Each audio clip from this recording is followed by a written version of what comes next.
Wow. So this is what recording is like. This is what recording is like. I feel like when I'm in like recording mode, I am playing a character. That's cool, man. And like more things come up that like I become more vocal. But it's all fake, Yeah. you know? But that's just it. Like when you commit to something, it's able to flow better. If you're stuck in who you are at that moment, you limit your varieties. Yeah, totally. Like, yeah. That's really good insight, bro. Yeah, man. I try to think of things I don't really think about all the time, Mm-hmm. and then when I do, it's pretty much just boom. And you get a breakthrough. Yeah. And then like Before you it know it, your life has changes. changed. Whoa. What are you gonna say about changing life? No, but whoa. We almost said the same words. Yeah, that was pretty. Yeah, like we're in sync. I think we hang out way too often. I think we do. This studio Spend a has lot of time changed us. together. The studio has made us better People? better people. Word. Yeah. Yo, so did you wake up with a pimple on your lip? No. Oh, okay, so we're not That's- that in sync.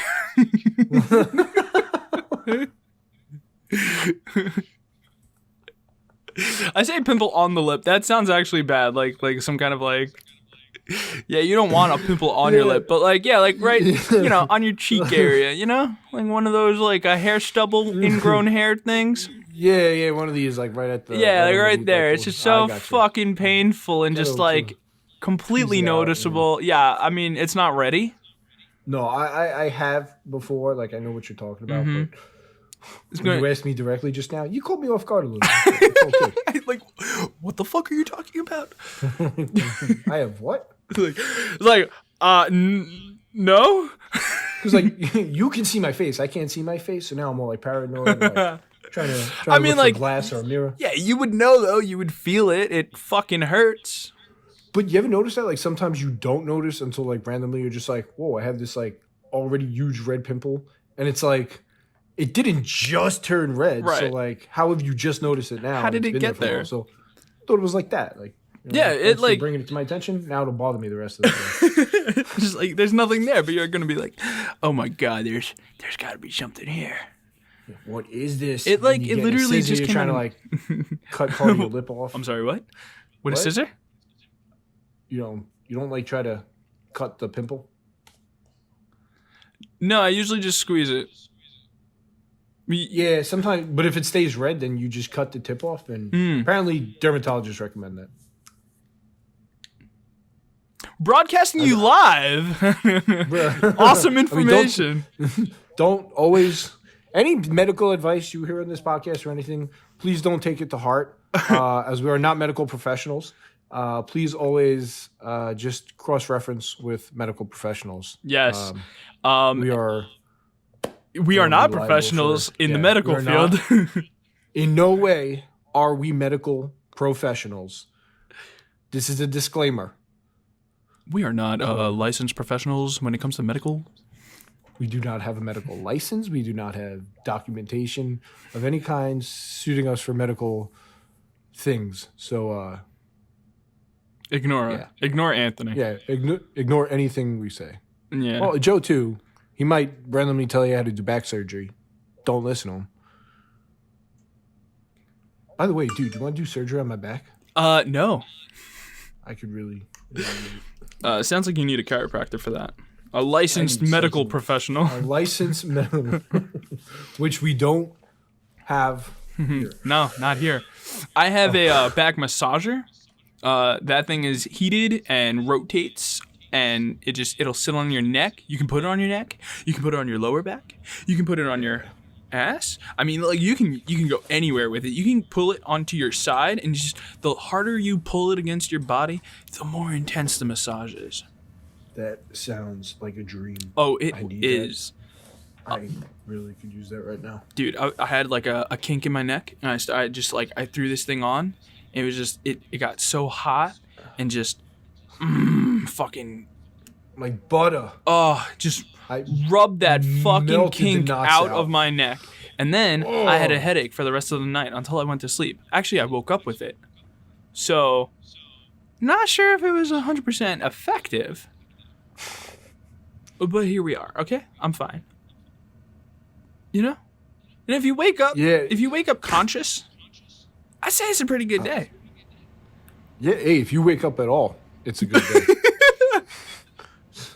It's beautiful morning. I got a pulse today, and I can breathe. It's better than the day before. I got a pulse. Yeah. I got a pulse. Blood flowing I got through a my pulse. veins. What up? Who no clown daughter is today. Thank you, Grandpa, for the genetics, but I'm still standing. Oh my god. All right, yeah, where the hell are we? I don't know. We are. I'm having a stroke. And welcome to the A&J podcast. We are live here today, guys. Apologies for not showing up next week. I had a pinched nerve, which I still have. A little more mobile now, though, but couldn't get to the studio last week, and that's on me. But we're here. We're back. We got good old Joe. We got him on board with Cobra Kai. So I'm just going to get right to it and jump in and say, Joe, how's it going with Cobra Kai? Yeah, so Cobra Kai. I forgot what I told you where I was at, but at this point, let's start a whole fresh new conversation. So I am up to, my God, I want to say season 2, episode 5. I see you making gestures with your fingers, and it's because I told you that, but I don't remember if I watched another episode or not. Gotcha. Okay. But yeah, I'm midway through season 2 now, so holy shit. I feel so out of the loop because everybody at this point has already finished season 3, and so it's just all right, let's hear what this guy has to say now that he's finally catching up. But there's nothing to say. It's an awesome show. I'm addicted. I've never binged a show before. I've been told so many times, hey, Joe, you'll really like this anime. You should watch Attack on Titans. I'm just outing myself right now. But you should watch this. You should watch this. And I'm like, yeah, sure. Okay, yeah, whatever. And then I never get to it. I never get to watch anything. And then it's just how do you and then I hear from other people yeah, I watched 8 episodes in a couple hours. No big deal. Oh, it's 30 minutes. You should just do it. You don't have any time. And it's I don't have time. I don't know. But this fucking show, I understand what binging means. It's just one after another, and it's just I can't get enough of it. I'm just I need to see what's next. I don't know how I held off a whole week without watching anymore. I could have had this thing done in a couple of days. At the rate that I go, when I sit down and watch, I'm going 6 episodes. So the fact that I haven't finished it yet, it is questionable in my own head. So, yeah, I get it. How haven't I? But yeah, like I said, when I sit down and I watch this shit, I'm in for a good couple hours. Awesome though. Yeah, so at this point, they what's up? Oh, no, I was gonna say then next you should pretty much with your next sitting, I guess. You should be done with season 2 because you're pretty much halfway to the end already. You're one and a half seasons in. You got a season and a half left. So, 2.5 hours left in season 2, and then 5 for 3. So, 7.5 hours a year of time, and you're good. They're 10 episodes, right? 10 episodes? Yeah. Yeah, about 30 minutes each. Yeah, so, exactly. I'll be done in if I actually do a couple days, it could be done. God, I'm just glad you're enjoying it, man. I just, like you said, it's so good. It's so easy to watch, and it still makes you want more. And it's it's just so good, story wise. It's not overwhelming where you're oh, who did this? Who's doing this? It's just fucking simple. And there's some calls that I've made where I'm oh, this guy's gonna be a problem, and it's just okay, now we're seeing it. It's not the same as where you're oh, watch out for this guy. It's watch out for this guy, and then see what ends up happening and where this is going. So basically, where I'm at. Hawk is a dick. I don't like this kid. He's I want him to get his ass handed to him in the worst fucking way. Okay, so he stole Miyagi's medal, yeah. right? And but now here's the thing, like so as much as I want Hawk to get his ass handed to him, that didn't end up happening because now Miguel brought the thing back to Sam's house, but who answers the door? It's Robbie. Robbie took it, and Robbie was like, nobody was actually there, like, whatever. And he pocketed the medal, which, like, obviously, he's going to give it to Mr. Miyagi. I mean, oh my God, Mr. LaRusso. But I see how this could actually go south for Robbie. So, right now, I'm like, okay, like I said, this could go south. Like, his whole history could come back to haunt them at this point because they know that he's had a dark past, but, like, they haven't actually seen it yet. And, like, if all of a sudden they find that he has the medal and maybe his bullies come back to, like, get him or come after him, a lot looks bad on him. So this is where I'm just like, okay, careful now. Okay. Okay. Yeah. I mean, so that's my concern at this point with him. Otherwise, like, yeah, like, for the Cobra Kai side, like, Hawk's whole thing, like, there's like, oh man, the what's the original sensei's name? Kreese. I hate him. Yeah, I mean, like, I think it's, like, pretty, like, you have to hate him. Like, he seems like he's the bad guy. And I love how, like, the show is kind of setting up, like, there is no enemy. But Kreese is the bad guy. Like, 100% villain. That's a good point. And one of the things I really enjoy about the show is they begin it with the whole, okay, you know, Danny and Johnny. And you kind of see it as this, like, at the simplest, most you know, entry point of it all, it's good and bad. You know, Danny and Johnny's bad. Mm-hmm. Now, you know, then we're breaking away and we realize, okay, neither of them are really bad or whatever, but there are these compelling, these kind of oppositional forces. It's yin and yang. That are kind of like, exactly. And then though, now once Kreese is involved, like introduced, it's pretty much like a trifecta with these three senseis, but like you have balance again though, because you have Kreese, who is extremely aggressive and no mercy. Then on the other end, you have Danny, who is, you know, passive, self-defense, the complete opposite. And it's really Johnny who is probably the most balanced, because he's definitely more aggressive than Danny, but he's also not nearly as violent or malicious as Kreese. And it's kind of, when you look at the three of them, Johnny is actually the most balanced of the three.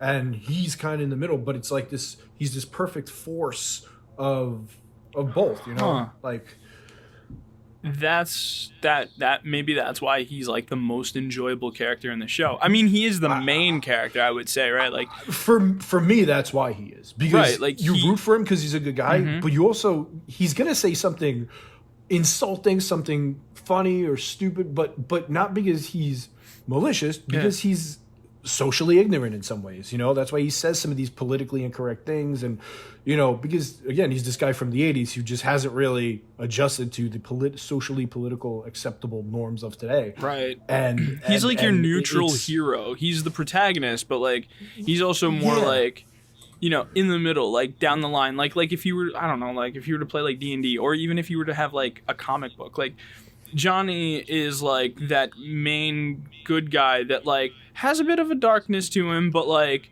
you know, there's a reason why he is who he is. Like, he's a hero. It's a protagonist. Like, but, like, Danny's like Captain America. Yeah, exactly. Danny Johnny's comes off like Deadpool. I don't know about Deadpool, but, like, yeah. Like, you know, yeah. I'm sure there's a better match. But Deadpool's the first one that came to mind. Kind of like that anti-hero who's sarcastic. You know what? Like, yeah. I would go, like, even like maybe like Venom-ish, but, like, yeah, like, he's definitely like that, like, really, like, that neutral character, that neutral hero who is good. Yeah. I would say, like, Danny is more like by the book, like you said, Captain America, Superman type shit, where it's just like he's the perfect guy, but like last couple episodes have been showing that like he's been abandoning the LaRusso auto company, right? Like, so now his wife is getting, annoyed with him. So, but like, yeah, like he is lacking the balance. He keeps talking about balance and he's losing that balance. Whereas like, it's like, oh my God, dude, how are you fucking this up that bad? But like, it is hard for a guy who wants to, he has a purpose, but I think like what's driving him is not, it's not the same as what Miyagi did it because Miyagi had the time. Miyagi had the, just the balance, the correct balance of like, how do you balance like having this life, this job, all these like responsibilities. And Danny is focusing too much on one thing and he's losing sight. So he oh my God, fucking Kreese, is it Kreese with a K? I think, yeah, it's right. So yeah, Kreese, he's over there talking about like, he says to Johnny at one point, he's like, you teach this shit, but you don't practice it yourself. And I think that more so applies to LaRusso. He teaches it, but he's not practicing the balance. Whereas Johnny literally does live by what he's teaching. Johnny actually does. But LaRusso is lacking in that balance. That's just it. I think Johnny is the most honest character in the whole show. It probably one of the most honest characters just in television. Like he speaks his mind. He doesn't sugarcoat things, but he's likable because he does have a moral compass, and but he's not like, whereas LaRusso's more, like you said, you're seeing that he's not perfect, but also like in his head though, he has this idea of, I strive to be perfect. Johnny's not kidding anyone. Johnny's not like, oh, I'm trying to be perfect. Johnny's just like, I'm just trying to be a decent person here. Yeah. And really I think he does the best job at doing that. He's so grounded, whereas LaRusso seems so much more because of he owns his dealership. He does seem more sophisticated because of his beliefs and his in touchness with Miyagi, and he has all these superficial things, and he is grounded in a sense, but he's not. I don't think he's as nearly, and maybe grounded isn't the right term, but I don't think he's nearly as Johnny, because Johnny, he doesn't stray from who he is. Right. Danny's kind of finding his way back to, Johnny's figuring out what he can bring into his world, I guess, but he knows who he is. He's not adapting certain beliefs or saying like, this is how we, like, I don't know if I'm getting out what I'm trying to say, but Danny is more like, he's trying to live by certain codes and concepts. And I think Johnny just does it more naturally, without trying too hard. So it's a little more raw. Yeah. They're literally the same. Like, they really are. Like, but like, what's the difference between these guys? One lives luxuriously. The other one lives in like a slumpy apartment. Like, but what makes Johnny the bad guy in comparison to Danny? Johnny drinks. He wasn't there for his kid. Like, otherwise they're literally the same person any other way. Like, did the whole idea of the balance, the whole like, concept of like yin and yang, like they literally are the yin to each other's yang. Like, oh shit. I think I know how this show is gonna end. I don't know about this season, but I could definitely see a merging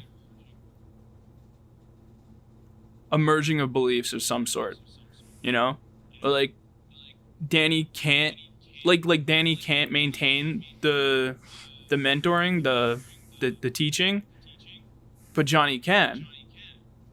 And maybe by leaving Kreese, I don't know, something crazy might happen.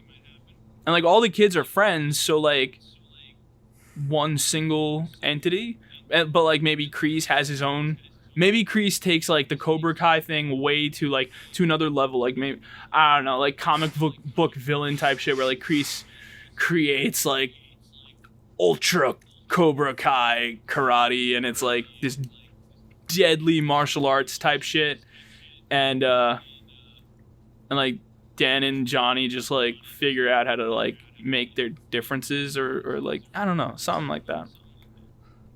Can you just watch the show already? No, because you're like, don't say anything. Yeah. Don't say anything. Okay. Yeah, no, that what you just did is not good for me. Okay, so I'll just watch the show. But anyway, like, this is where I am. Season 2, episode 5. This is where my train of thought, where I'm just like, there's a lot of like bad eggs. I mean, especially with Hawk. The new girl, also, that's like, you know, so it's just like, okay, like, where does all this shit, where is this gonna go? So obviously watch the show. But I'm just saying, this is where I'm at.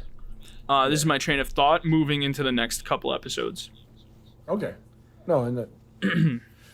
So. Yeah. Okay. Now I also think it's symbolic in a way. The back room, the storage room. Cobra Kai never dies. That room, the room was always there, right? But like that room has become part of the dojo now in the last couple episodes, and I just think it's interesting that it happened when Kreese showed up. Kreese showed up, and now it's like this darker room, you know, this dark room that's in the back. That's a good observation. Yeah. Things like that. So like, I don't know, I'm just like looking at all like the symbology of everything. Go into it, Joe. Like, all right. Well, I got the ad read right here. So this place is called Doper Me's. Okay, it says here, this is a little odd. I feel a little uncomfortable reading this. Doper Me's. Are you tired of nipping your sack? I know I am. Young men are the fastest growing number of testicle detachment syndrome. TDS. That's why Doper Me's have found the solution to keeping your balls safe. These cotton fiber stitching are sensational. The cotton fiber stitching is sensational, and its cooling technology keeps everything tucked in, so you never have to worry about detaching your balls ever again. For a limited time, you can use code SAVMECASH, Save Me Cash, on the checkout to save 30% off on your first order. These diapers for adult men will keep you feeling free and secure, but more importantly, cool. Doper Me's. They're dope, and they're just for you. It says that there's going to be an included package of testimonials. So they want us to play the testimonials after I read that. Okay, yeah, this should be incredibly interesting. I feel uncomfortable reading that. That's real. We just sponsored ball sack diapers. I honestly don't know who reached out to us about this. Like how, like it was in my emails. Okay. Well, as long as they're paying us, right? Or doing something for us for this ad read. I don't know if we're supposed to talk about clients, I guess, so I won't address that stuff, like how that's working, but I'm sorry. I kind of speechless right now. Let's play those testimonials now. Hit okay. All right. Hiya. My name's Fred, and I've used Doper Me for the last 3 years, ever since I was diagnosed with TDS, and it has changed my life. It's great for my balls. Yeah, hi. I've always suffered from smaller testicles, and so finding the right underwear has always been a problem. And Doper Me was just once I found it, it just made everything amazing. And it's been a lifesaver.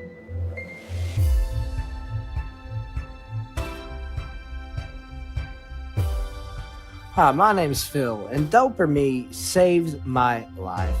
7 years ago, I was diagnosed with TDS, testicle detachment syndrome.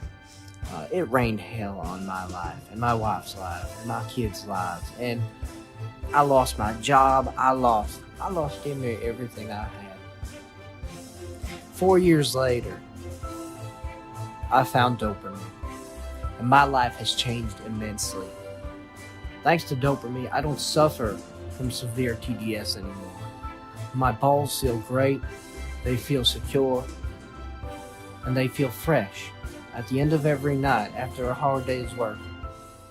And most of all, me and the wife, well, our lives have never been better. Dopamine. I love it.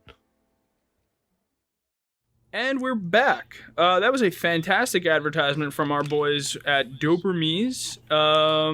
Yeah, so get a pair. Anyway, how has the... Okay, so I think we have an update on the James status, eh? Yeah, so he was cleared for COVID, so he's all good. So we're actually going to be having him on the show next week, which is going to be pretty interesting because we definitely have a few things to ask him and talk about. Yeah, absolutely. It's about time. Like, I've seen him in passing, just said hello and whatever, like, you know. But, yeah, it'll be finally nice because, yeah, I was worried.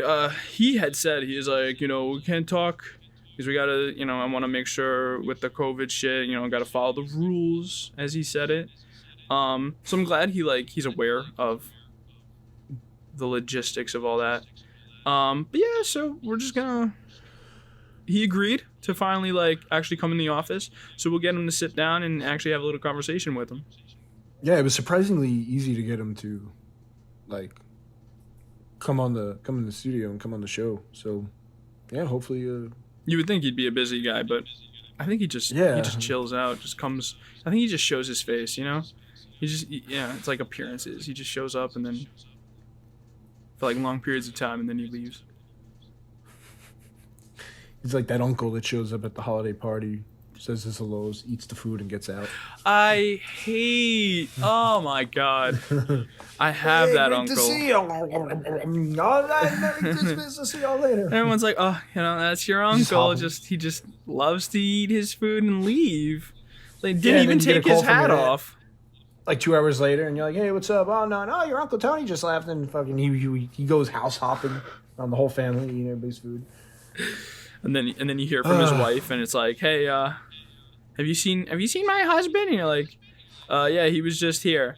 Oh my God, you know, that man, he just ate a whole plate of food, and then he said he had to go out, and he said he was gonna go to the store. I figured he showed up at your house, and you're like, oh, you already fed him? Well, we just fed him too. Yep.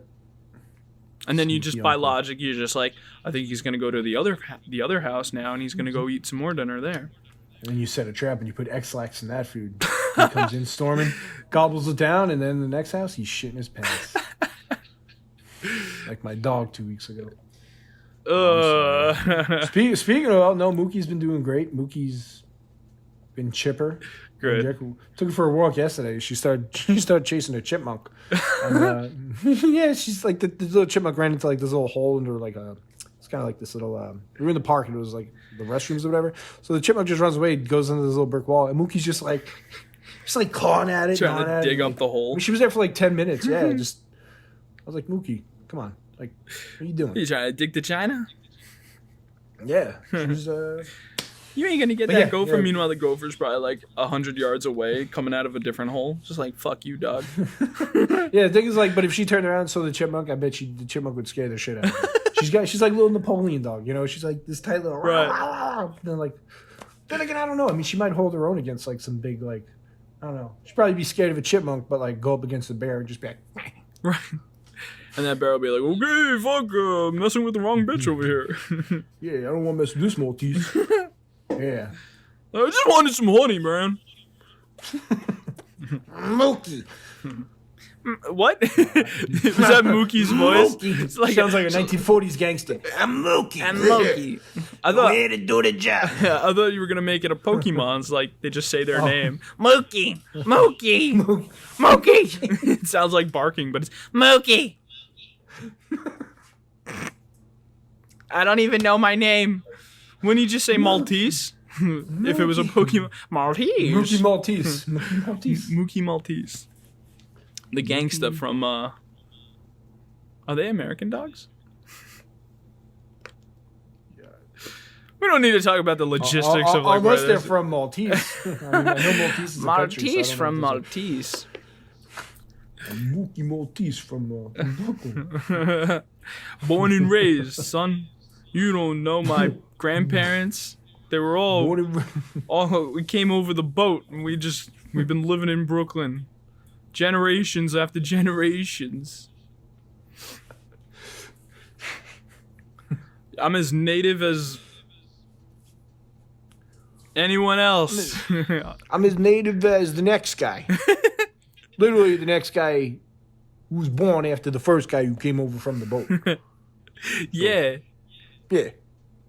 So what up? I'm Mookie. I'm Mookie. Don't Mookie. forget. Yeah. Go fuck yourself.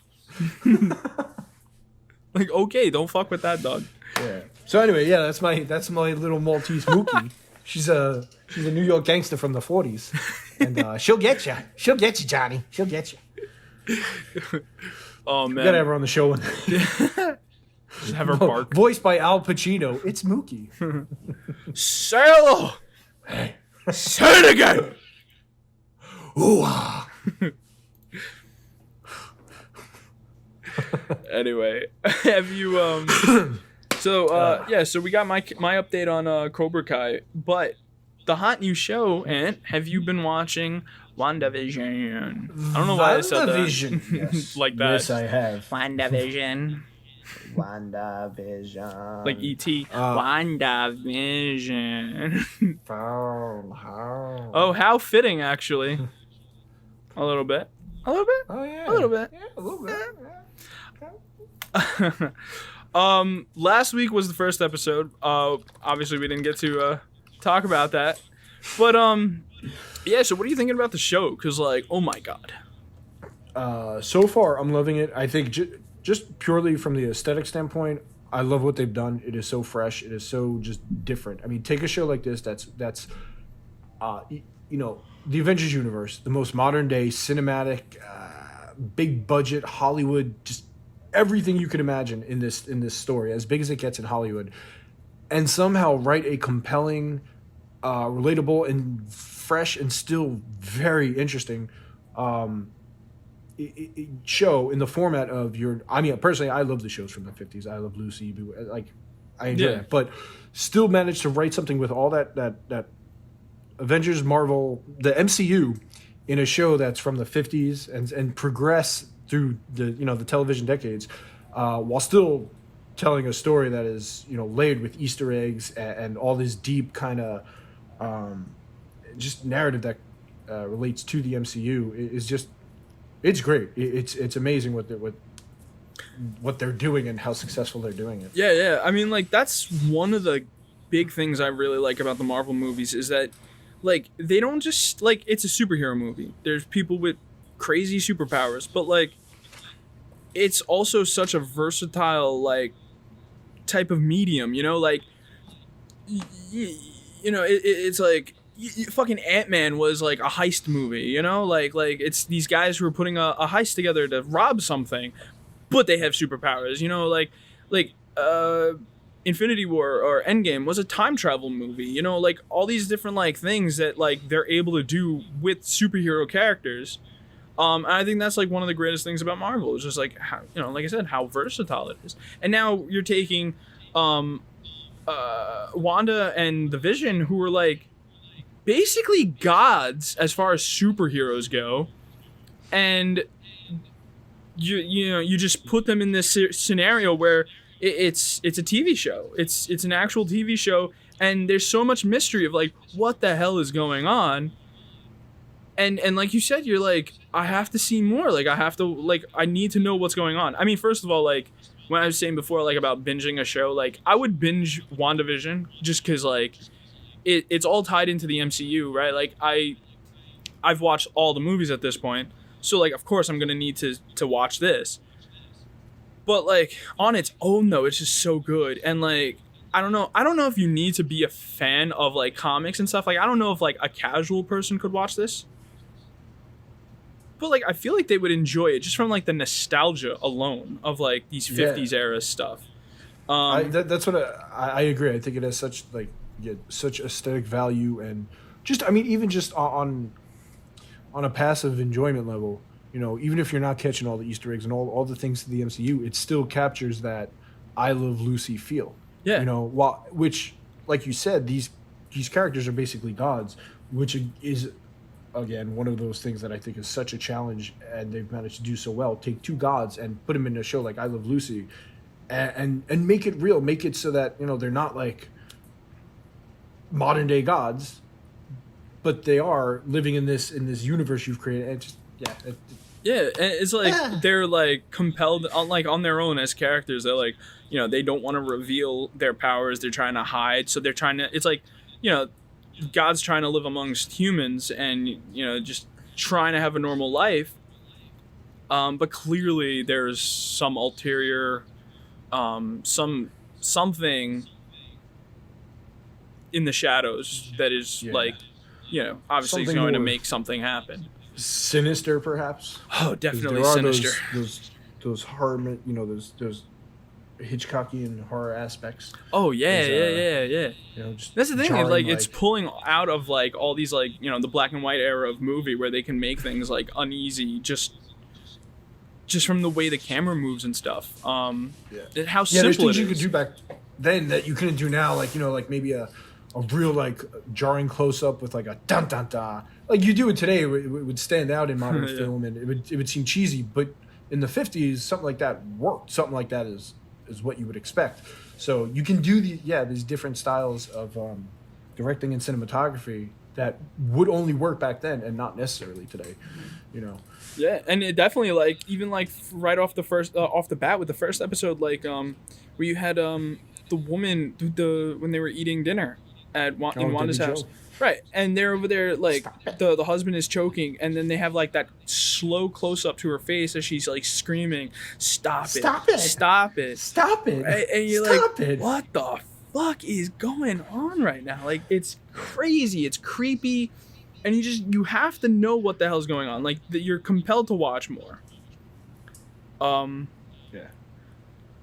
But yeah, like I mean, like I don't think we're like an Easter egg breakdown type of thing. Like there's a lot of like cool little stuff like to all the other movies, but like yeah, like there's at this point like with all the 3 episodes, there's a lot to talk about on that stuff alone. But I guess it just comes down to like anything interesting you've noticed from the characters. One thing is, I noticed in the second episode. I don't know if it means anything, but Vision in the show he has the Mind Stone on his head, but in the animation of the second episode, it's missing.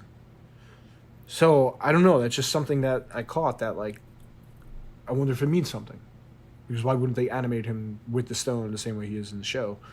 And you know, it's. I have to look at that again because I'm not sure. Because it could just be that it was black and white, and so they don't have a way to like illustrate it properly. I don't know. I feel like they could admit. Well, no, because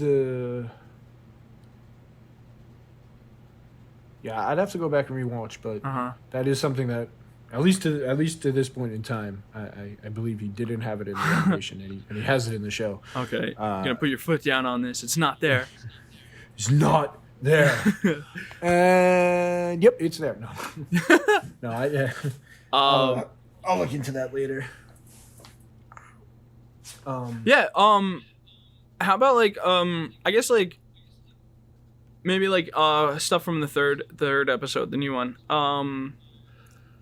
So like I had like a big thing with like episode 2 where like they introduced oh my god, what's the character's name? Gerald. Geraldine. It is Gerald. Yeah. Like so Geraldine shows up and I noticed in the little like in the beach the pool place, I don't know what it was. It was like a where they were at the committee, like the the committee for like the town or something. I don't know what they're part of. Like Geraldine shows up there and she's like kind of sitting on Wanda's left while Agnes is sitting on her right, you know? And I thought it was interesting that in the first episode, Agnes introduces herself as, I'm your neighbor to the right, not your right, my right. And that threw me off for a little bit when you start to think about, like, what exactly does that mean? Now, in the episode 2, where they're sitting in the place, and Geraldine is on her left, and Agatha is on the other side. She's on her left. Like, technically, if you were seeing... Like, from the camera's perspective, Agnes is on the right. But she's actually sitting on Wanda's left. You know, I don't know. I started getting these vibes of, like, the angel versus the devil that would be sitting on your shoulder. Yeah. Okay? And so the idea was that, like... from what I've heard of what Agnes actually ends up being in the comics, it kind of... Like, there's a lot more, like, to that symbolism in the show where, like, she actually is, like, it literally, like, for me, based off what I've heard, it literally is, like, the angel and the demon on your shoulder. And then to support that even further, Geraldine has the little symbol on her chest, on her jacket, or her, yeah. And that thing looks kind of like a circle, like, it's like a circle, but, like, it looks kind of like spiky-ish. So I got two things. Either a bunch of wings that form a circle, that form a ring, or the Sorcerer Doctor Strange portals that would open up. And so it'd kind of have that sparky-looking circle thing. But if it's the angel, like if it's feathers forming a circle, that would be like angel wings. And so she's like her protector, or Wanda. Like she's trying to serve Wanda in a positive way, whereas Agnes is serving Wanda in a negative way. So, two things on that. The first thing with the wings. One other thing that I'll throw out there. Remember, her mom's a pilot, right? I gotta see what the wings from Captain Marvel. Her mom's. Mm-hmm. Right, so wings could also. I got to see what the wings look like. I don't remember them specifically, but it could also be something like that. Like could also be a nod to her mother being a pilot. Yeah, and but then if her mother's a pilot, would that suggest that Geraldine came in with the helicopter and the helicopter got turned into a tiny toy?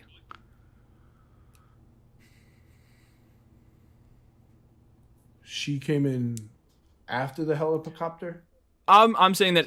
My idea is that Geraldine infiltrated the town, and so but she came in after the helicopter, right? After the helicopter landed, then we met Geraldine.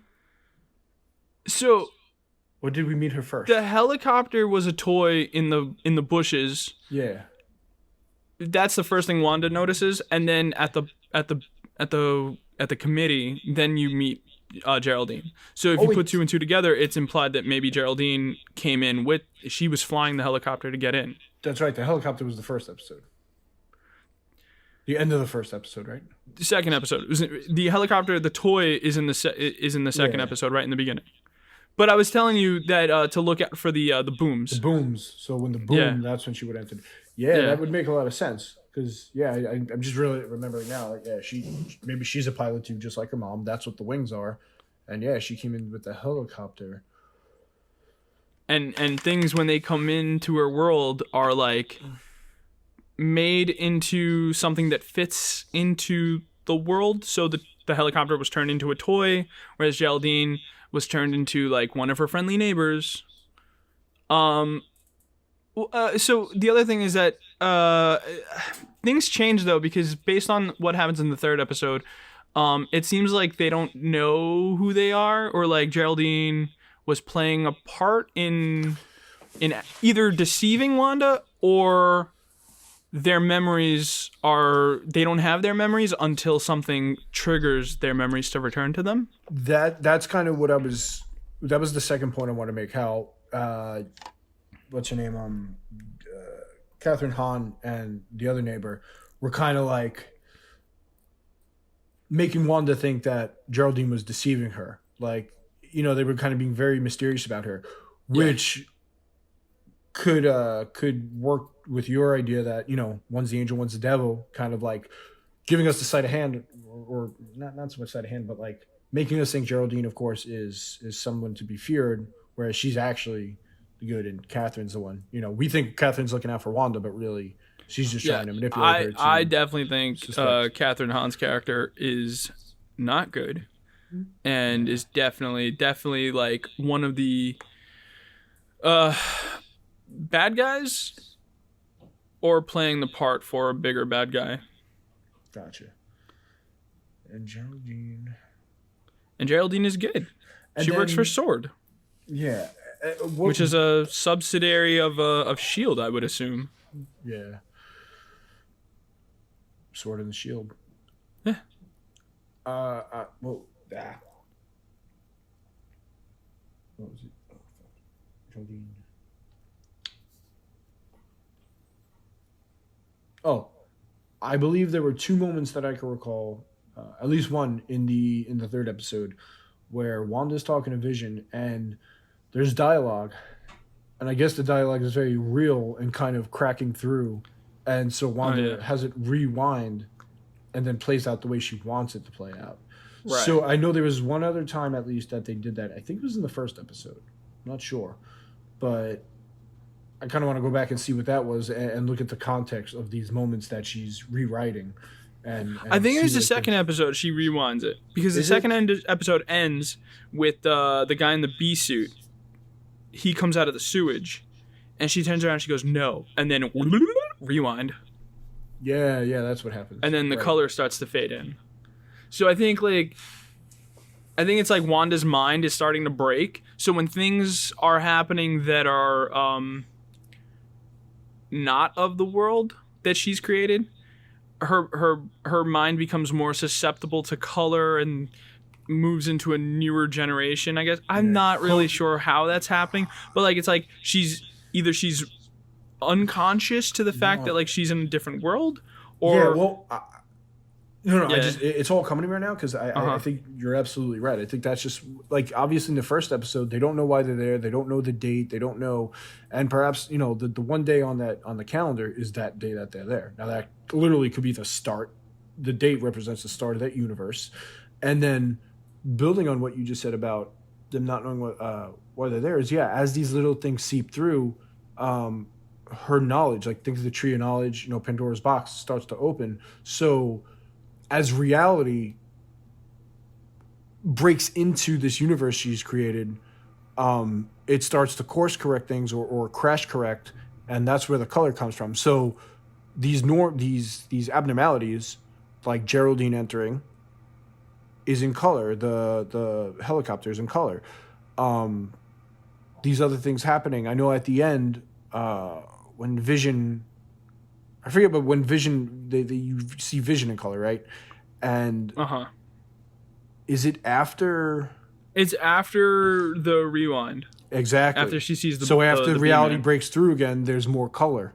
So I think that's what it's. And then even on episode 3, when it ends, that after she sends Geraldine away, the what is that, the ratio, the screen ratio, whatever, like it extends, right? It becomes widescreen. Yeah. Another evolution in cinema. Yeah. It just the picture starts to stretch out. And then we see Geraldine outside in the real world, I guess, and then she gets like, that's right. She's out beyond the whatever that wall is at the end, or whatever that perimeter. There's some sort of like energy thing that's surrounding this area, but Yeah. interesting that the sign in the real world, there's a sign that says "Welcome to Westville," whatever the fuck it was called. It's the name of the town that they're living in. So there is some sort of like barrier around this town that is actually I forgot what the name is. Is it Westville or some shit? I honestly I didn't catch that. But that makes whatever sense, the name of the this- town is, it's a real town. It's probably like you never watched Lost, right? No. Okay. But I see a lot of elements from Lost in this show too. This group of characters, you don't know why they're there, necessarily what's happening. There's an air of mystery to it, but also that like this fact that it exists in the real world, but it seemingly might be intangible rather. And I mean, if you had watched Lost, I think you just get what I'm saying a little bit better. But nevertheless, yeah, I'm like. She probably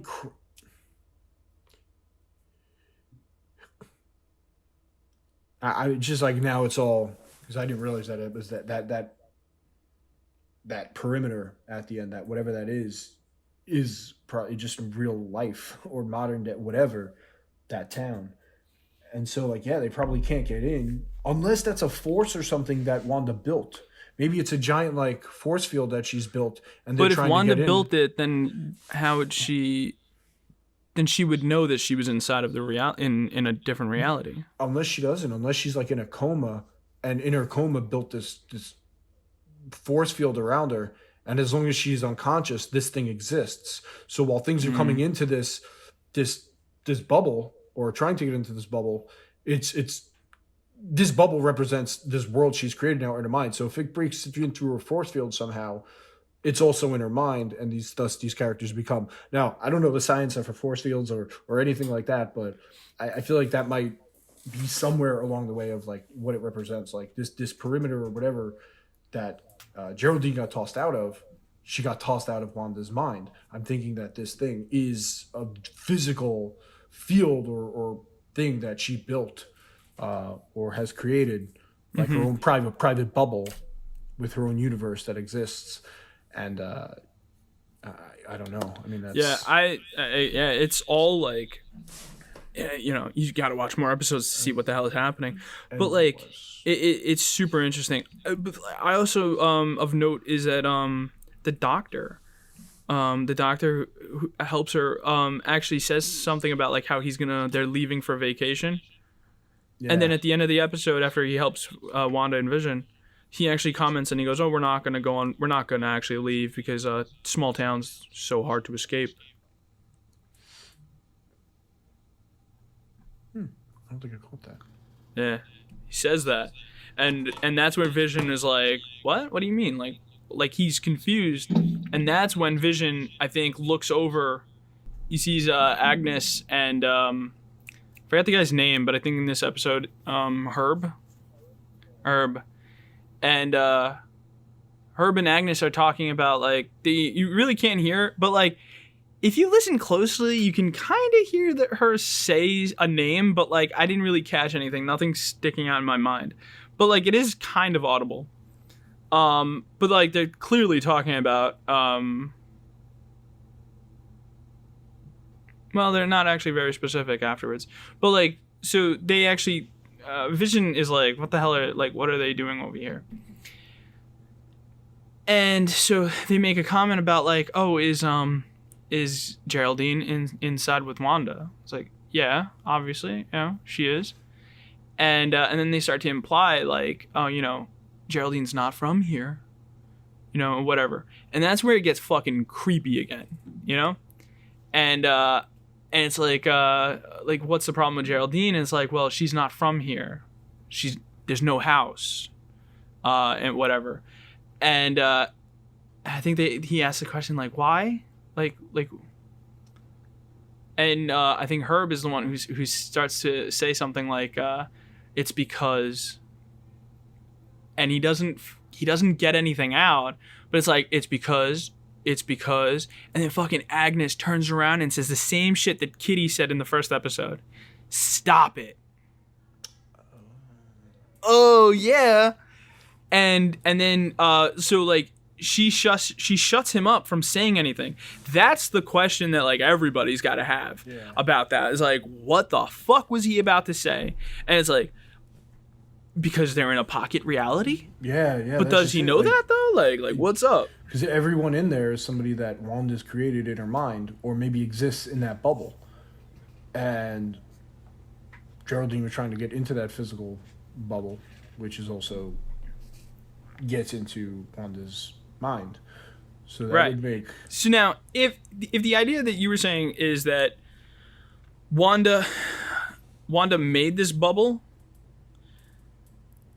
in the town, could it be that Wanda moved into this house to be by herself?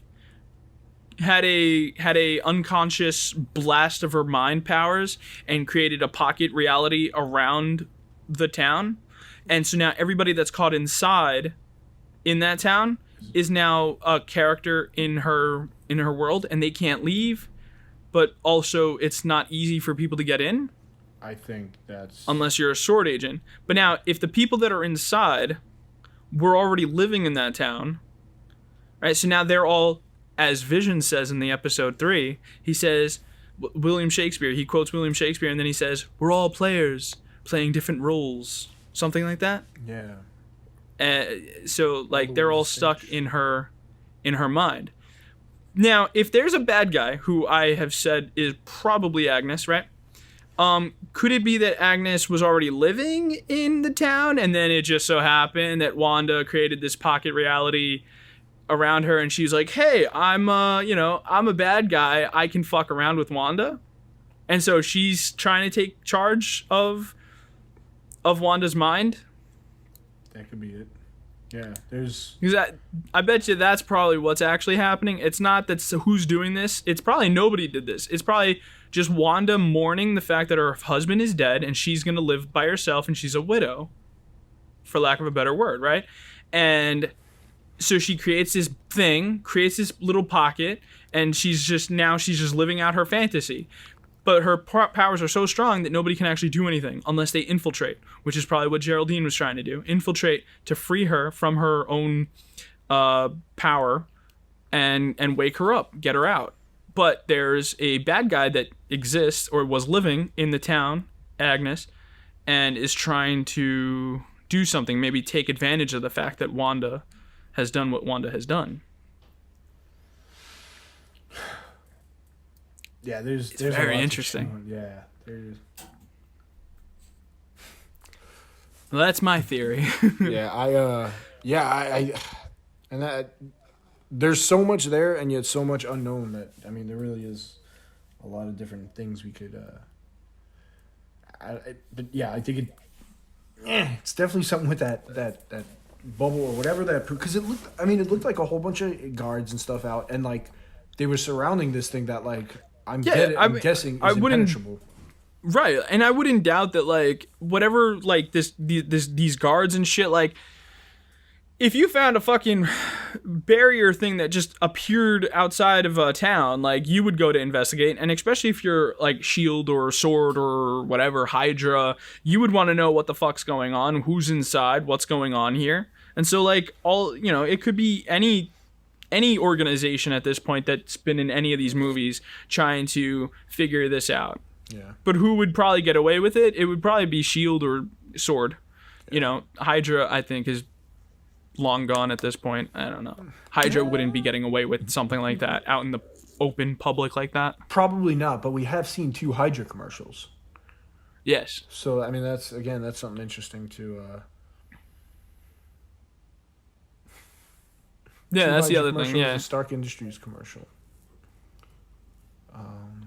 Yeah, I don't know. And they all like. The other thing is like they all like have been hinting at like Wanda being pregnant, right? The 2 buns in the oven type shit from the first episode. What was it? The other one was Watch, so you have nothing but time, and then I forgot what the new one was.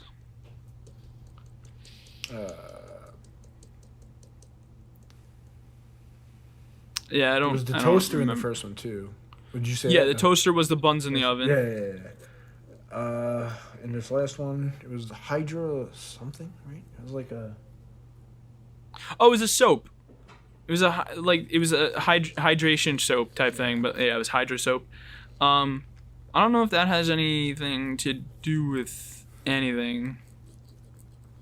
Yeah, I don't know either, but I mean, It's just some there's soap. There's got to be. I don't know. I mean, There definitely is it's a gotta be reason, but yeah, so like cleansing. I don't know, like.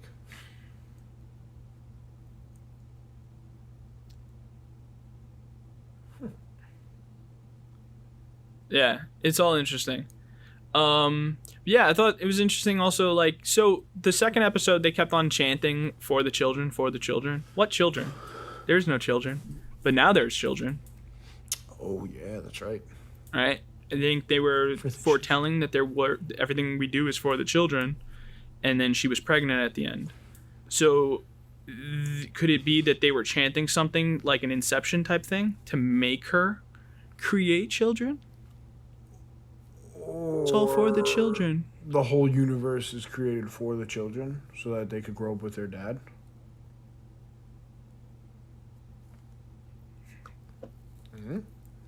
I don't know. I don't know, man. There's a lot. Yeah, there's a lot in this that, yeah. You could talk about this shit for hours. Yeah.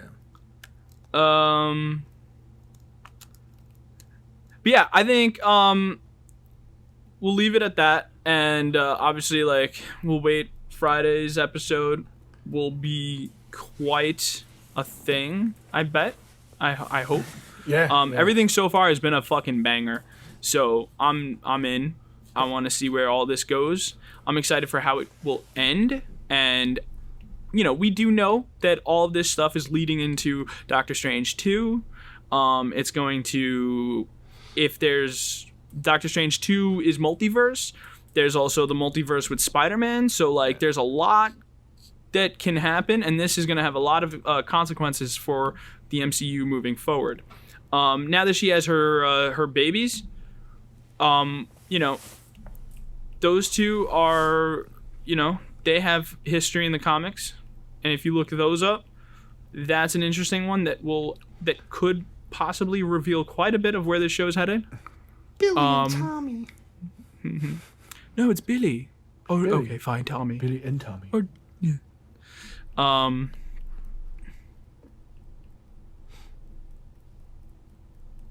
It's all Inception. Going back to that, because he implied he's the one who implemented two names. They were well, he had a name, she had a name, and then all of a sudden they're having twins. Oops. Yeah. Geraldine implemented the idea of twins. Oh, okay. Did she? Wait, I don't know. I don't know. I don't know. I think Wanda's mind is so like susceptible to outside influence that like anybody says something will cause her to manifest it. That's another thing I just realized. Remember the beekeeper? He was coming up through the sewers. Maybe that's one of the only ways they could get in is go down underneath the streets and up through the sewers into the town, because they can't enter through. So that yeah, but why? But if the sword agent figured, oh, I can get into the town this way, why would he go through the sewers in a bee suit? Maybe it wasn't a bee suit. Maybe it was some type of hazmat or radiation, but she processed it as a bee suit because, in her mind, like, why would there be a radioactive? Like, I don't know. You know, I honestly I don't know. I don't know what it means, but yeah, coming up. Oh through the yeah, it sewers could be has- that. But he still had his logo. You know, like the logo was still on the helicopter. Like things are just transformed. Which yeah, so maybe the beekeeper suit was like a thing that happened that transformed his suit. So it made sense in her world. Yeah. Who the fuck knows, man? People that have been able to get in seem to be. He had the emblem, and Geraldine. Yeah, so sword, yeah, are able to get in. And the sword can. Well, sword is. penetrate- Sword penetrates the shield. Yep. And then axe kills them both. I don't know. But yeah. Anyway, I think I feel comfortable leaving it there. And then we'll wait and see what happens next week. Do you have anything else you want to add to any of this podcast in general? I don't think so, man. I mean, we covered Cobra Kai. I'm glad to see your progress there. We'll be talking to James next week. WandaVision, loving it. Can't wait to see where it's going. Yeah. Mookie's doing well. And I think that's it, dude. That's it. Yeah. Sounds good to me then. So until next week, we will see you here again with more. Be well, everybody.